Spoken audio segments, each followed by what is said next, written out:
Isa sa problema ng pamunuan ni Pangulong Aquino ay ang pabahay para sa milyon-milyong informal settler sa bansa, lalo pat isa sila sa sinisisi sa pagbabaha tuwing umuulan.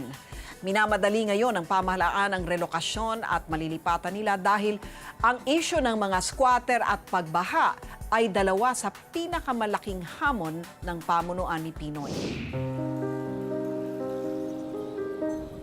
5 dekada nang naninirahan si Aling Elena sa tabi ng ilog ng San Juan dito sa Metro Manila. Nakasanayan na niya ang masangsang na amoy mula sa tubig ilog dahil sa mga nabubulok na basura na inanod mula sa Quezon City. Kabilang looban ako, doon ako nagsimula mula pagkabata. Tapos yung mister ko, ito talaga. Yan talaga yung bahay nila. Tinatungtungan natin na yan. Lupa na lang yan na tinabon. Hindi na rin daw niya iniinda ang pagsuong sa maruming tubig tuwing aapaw ang ilog. Dumadaan kami sa bubong, kasama yung mga nanay ko, mga lola ko. Every baha, gano'n ang nangyari. Pero wala kami ditong sinisisi, wala kami ditong inaaway na, baha na naman, ganito. Kasi ang katwiran namin, nandito kami, ginusto namin dito, hindi kami nagre-reklamo. At kahit binabaha, sa masikip pero mataas na bahay na ito, itinatag niya ang kanilang pamilya. Second floor, hanggang dito, yan. Inabot to. Yan ang second floor. Taong 2000 nang unang i-demolish ang kanilang bahay. Binigyan sila noon ng 5,000 piso para magsimula ng buhay sa Montalban. Yung 5,000, hindi yung sasapat sa mahabang panahon na nandun ka, wala ka pang hanap buhay. Kaya saglit lang kami doon. 13 taon na mula na nakabalik sila Aling Elena sa komunidad na ito. Ito yung mga binabahang lugar. Pero ngayon, isa si Aling Elena sa 600 informal settler families o ISF mula sa mga ilog at estero ng Quezon City na nakatakdang paalisin ng gobyerno. Talagang hindi atin to eh. Wala tayong magagawa. Ayon kay DILG Undersecretary Francisco Fernandez, positibo raw ang pagtanggap ng mga ISF na nakatira sa tabi ng ilog sa panukalang relocation ng gobyerno.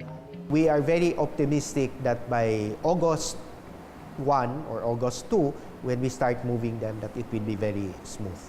Ipinapain rin nila sa alanganin ang buhay at kabuhayan ng napakaraming Pilipino. Kahapon, ibinida ng Pangulo sa kanyang State of the Nation address ang programang ito. Waterways are inalienable. Ibig sabihin, ang daanan ng tubig para sa tubig lang. Ang problema nga po, kulang na nga ang dadaanan ng tubig, may mga gusali pang nag-aahadlang sa mga estero at binabarahan pa ito ng basura ng mga tumitira sa paligid. Para po solusyonan ito, nakikipag-ugnayan tayo sa mga LGU upang maayos na mailipat ang mga informal settlers. 50 bilyong piso ang inilaan ng gobyerno para mailipat ang mahigit 100,000 informal settler families na bumabara sa 8 malalaking estero sa Metro Manila.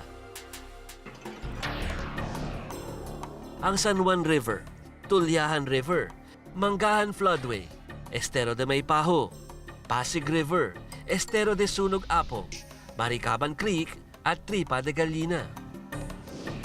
Mas murang paraan daw ito para mapigilan ang pagbaha at trahedya kung ikukumpara sa matinding gastusin ng gobyerno oras na may mangyaring sakuna sa mga taong nakatira rito. Every time there is flooding, we spend a lot of money. Government spends a lot of money for the victims themselves, di ba? And not just the informal settlers who live in waterways, but the entire Metro Manila suffers. Bago po magbaklas ng mga bubong at magtibag ng mga pader, ipiniliwanag natin ang katwiran ng ating desisyon.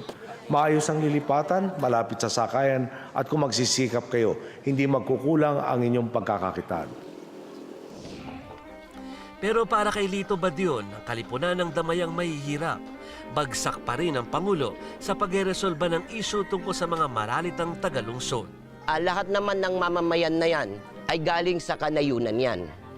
Nagpunta at nangarap na umangat ang kabuhayan dito sa Metro Manila, subalit sa kawalan ng mahusay na programa ng gobyerno, nananatiling mababa ang antas ng sakuran, kaya nandoon sila sa mga lugar na alam din naman na medyo delikado pero walang pupuntahan. Mabigat daw sa bulsa ng mga maralita ang pagbabayad ng tinatayang 700 hanggang 2,000 piso para sa upa sa mga pabahay sa loob ng syudad. Pipiliin ang mga pamilya na magbayad ng mas mababa, mapupunta sila sa mga relocation site na malayo sa kanilang kabuhayan. Hindi natutumbok ng gobyerno ano yung tunay na problema, bahay nga ba o hanap buhay. Kabila ang mga pamilya dito sa gilid ng San Juan River sa kulang-kulang 20,000 mag-anak na target ng pamahalaan na ilikas mula sa daluyan ng tubig sa Metro Manila. At bilang pang-engganyo, bibigyan sila ng tig 18,000 piso ng gobyerno na kailangan nilang gamitin para makapagrenta ng bahay malayo sa mga ilog. Planong mainit na pinagdedebatehan ngayon ng iba't ibang sektor. Problema lang natin sa permanent relocation is many of them are not yet finished, hindi pa tapos. So kailangan muna silang mag-rent ng bahay o upa ng bahay because ang DPWH, ang flood control measures natin, hindi pwedeng humihintay. It has to go on na, di ba? Kung ang 18,000 na yan, ipunin nila, makakapaglikha sila ng trabaho o ng industriya na papasukan na tiyak ang mga mamamayan ay hindi lang aasa sa 18,000 na yan na hindi natin alam kung hanggang saan naabutin po iyan.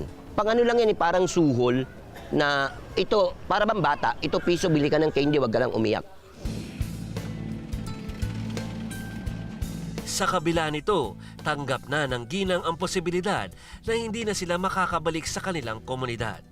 Ang tanging konsolasyon niya, ang pag-asang uunlad ng San Juan kahit isa siya sa mga kailangang magsakripisyo. Kung talagang para sa kanila, kung talagang para sa kauunlad ng syudad, sino ba yung mahirap para humarang doon? Ako po si Jovi Francisco, nag-uulat para sa Reaksyon. Maraming balita at kontrobersya ang bumandera ngayong araw pero ito ang mga isyong nangangailangan ng ating agarang reaksyon. Isang panibagong yugto ang nadagdag sa paboritong fairy tale hindi lamang ng United Kingdom kundi pati ng buong mundo. Pasado alas 8 kagabi sa London o pasado alas 3 ng madaling araw kanina sa Pilipinas.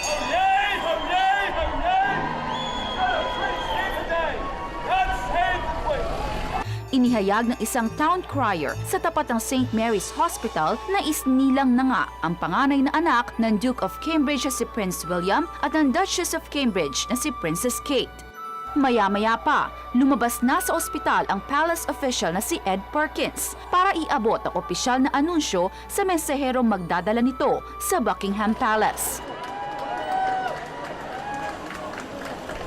Doon hinintay ni Queen Elizabeth ang pagsilang ng kanyang apo sa tuhod na balang araw ay magmamana ng kanyang korona. Sa tapat naman ng Buckingham Palace, sinalubong na masigabong pagdiriwang ang pagpapaskil ng official birth announcement ng royal baby. Ikinabit ng press secretary ni Queen Elizabeth na si Ailsa Anderson ang naka-frame na dokumento sa isang golden easel na ilang araw nang binantayan ng buong mundo bilang hudyat ng nalalapit na pagsilang ng pinakabagong miyembro ng British royal family. Nakasulat lamang dito na matiwasay na ang isnilang ng Duchess of Cambridge ang kanyang anak na lalaki. Ganap na alas 4:24 ng hapong iyon at parehong nasa mabuting kalagayan ang ina at ang sanggol. Ipinagdiwang naman ng buong Great Britain ang kapanganakan ng kanilang prinsipe. Sa bawat sulok ng bansa ay nakadisplay ang mga kulay ng kanilang watawat na kung tawagin ay ang Union Jack. I remember watching Charles and Diana getting married as a teenager, and now to see her son have a baby, it's magical. It's very important. It's nice to know that the line of succession is still going. It's a great day for the country. Now we're speculating boys' names, so maybe a James or an Alfred. Pero ang royal family tila hindi lamang sa Britanya naghahari dahil maging ang mga taga-ibang bansa nakiisa sa pagsalubong sa royal baby. We went through a lot of pushing and shoving and sweating, but it was totally worth it, and they should make the font a little bit bigger next time. Kahit mga Pinoy, naki-royal din. Sa mga social networking sites, trending din ang pagsalubong sa royal baby. Ang bagong silang na prinsipe ang ikatlo sa linya ng mga tagapagmana ng trono ng United Kingdom, kasunod ng lolo niyang si Prince Charles at ng kanyang ama na si Prince William. Maaari pang tumagal bago mapangalanan ng munting prinsipe alinsunod sa tradisyon ng royal family. Isang linggo ang itinagal bago pinangalanan si Prince William noong 1981 at isang buwan naman si Prince Charles noong 1948. Prince of Cambridge ang magiging royal title ng prinsipe bilang anak ng Duke at Duchess of Cambridge. Kaya sa ngayon, makikilala muna ang royal baby sa tawag na Baby Cambridge. Inaasahang lalabasan ng ospital bukas ang mag-ina na siyang magiging unang pagkakataong masisilayan ng mundo, si Baby Cambridge. Ako po si Naomi Dayrit, nag-uulat para sa Reaksyon. Kung walang magsasabi, walang mangyayari. Ang opinyon mo, pinakikinggan, pinag-uusapan dahil ang bawat balita may katumbas na reaksyon. Ako po si Lucy Cruz Valdez. Magandang gabi po sa inyong lahat.